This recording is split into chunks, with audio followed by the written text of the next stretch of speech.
नमस्ते, म भानुभक्त।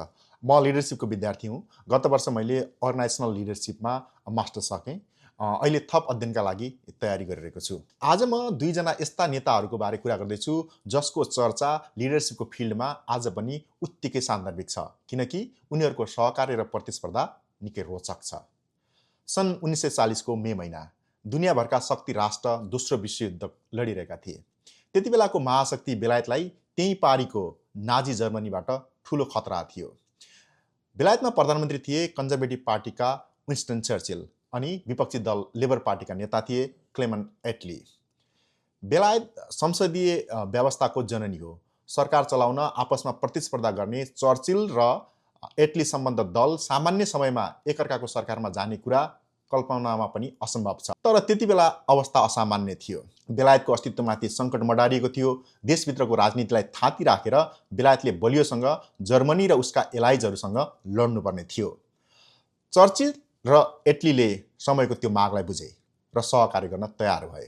चर्चिलको सरकारमा एटली उप प्रधानमन्त्री बने। यी दुवै नेताको समाज, राजनीति, अर्थव्यवस्था, सामाजिक न्याय लगायत तमाम विषयलाई हेर्ने फरक फरक दृष्टिकोणहरू थिए। दुवैजनाको आफ्नै टावरिङ पर्सनालिटी थियो।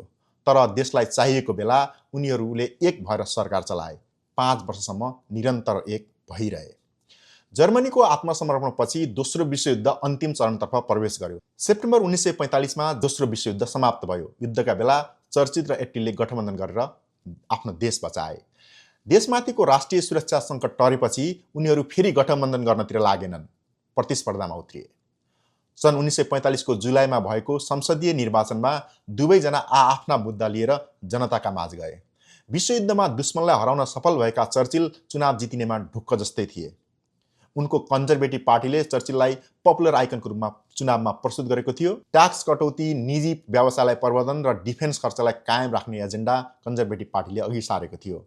उता एटलीको लेबर पार्टीले व्यापक सामाजिक पुनर्संरचना गर्ने, पूर्ण रोजगारी दिने, सामाजिक सुरक्षा र सबैलाई स्वास्थ्य सेवा दिने कुरालाई चुनावी एजेन्डा बनायो। त्यति बेला धेरैले सोचेका थिए एकदमै पपुलर भएकाले चर्चिलले चुनाव सजिलै जित्छन्। तर मतदाताले एटलीको पार्टीलाई रोजे, त्यो पनि भारी बहुमतका साथ।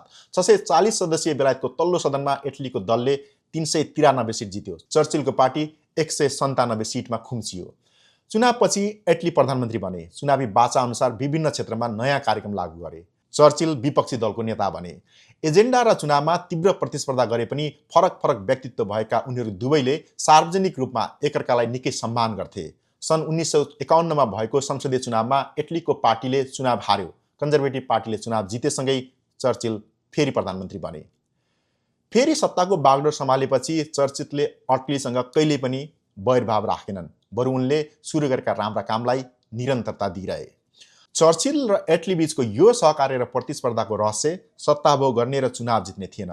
देश जोगाउन उनीहरूले सिद्धान्त बिर्सेर गठबन्धन गरेका थिए। देश चलाउन उनीहरूले सत्ताभोग छोडेर सिद्धान्तमा आधारित प्रतिस्पर्धा गरे।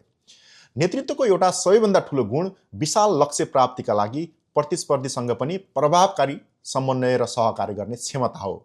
संसदीय व्यवस्था भएका देशहरूमा गणितका हिसाबले गठबन्धन सरकार बनाउनु कहिलेकाहीँ अपरिहार्य बन्न जान्छ। तर त्यस्ता गठबन्धन बनाउन र भत्काउनु अघि अहिलेका नेताहरूले चर्चिल र एटलीको सहकार्य र प्रतिस्पर्धाबाट पाठ सिक्न सक्छन्।